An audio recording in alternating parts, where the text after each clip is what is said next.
two of Hollywood's most handsome leading men, living together in a Malibu beach house they called Bachelor Hall.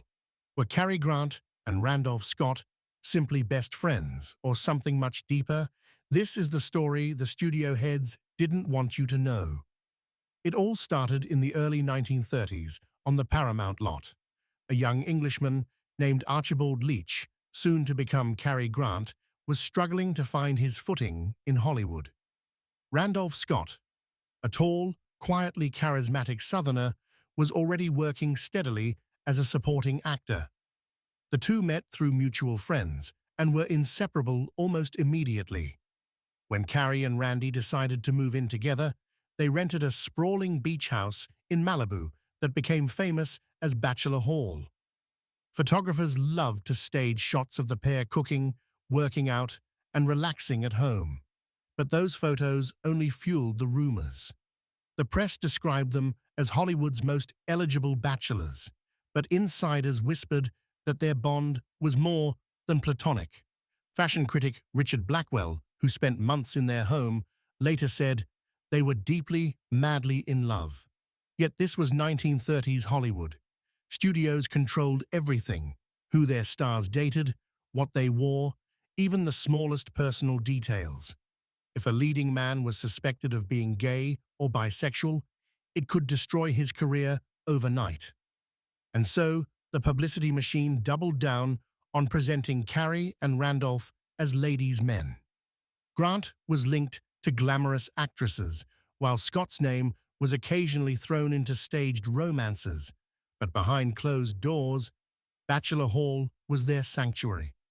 In 1934, Cary Grant abruptly married actress Virginia Cherrill, perhaps under pressure from the studios.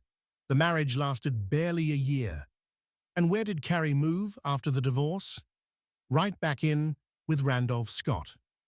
They lived together again for several more years, throwing dinner parties for the Hollywood elite, quietly creating a home life that defied the industry's rigid expectations.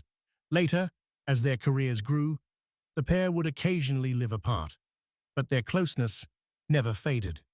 Randolph was Cary's constant, the person he trusted most in a world built on image and illusion. In old Hollywood, image was everything.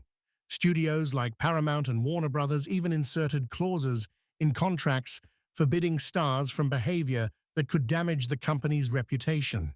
Cary Grant and Randolph Scott understood the stakes, so they kept the true nature of their relationship carefully protected. Was it friendship? Love? Both? The answer likely depended on who you asked and how much they were willing to reveal. Decades later, Cary Grant allegedly confided to a close friend that his bond with Randolph Scott was, in his words, love at first sight. Whatever label the world tried to put on it, their relationship lasted for the better part of 13 years, longer than any of Grant's 5 marriages. Randolph Scott eventually married and settled in North Carolina. Cary Grant went on to become one of the greatest stars in film history. But their time together at Bachelor Hall remains one of the most intriguing stories of old Hollywood. A reminder that behind the glamour and the gossip, real hearts and real love stories were quietly unfolding. So, what do you think? Were Cary Grant and Randolph Scott just two bachelors in need of a roommate? Or was theirs one of Hollywood's great hidden love stories? Let me know your thoughts in the comments. And if you love old Hollywood as much as we do, don't forget to subscribe for more untold stories from Tinseltown's golden age. Old Hollywood glamour? You decide.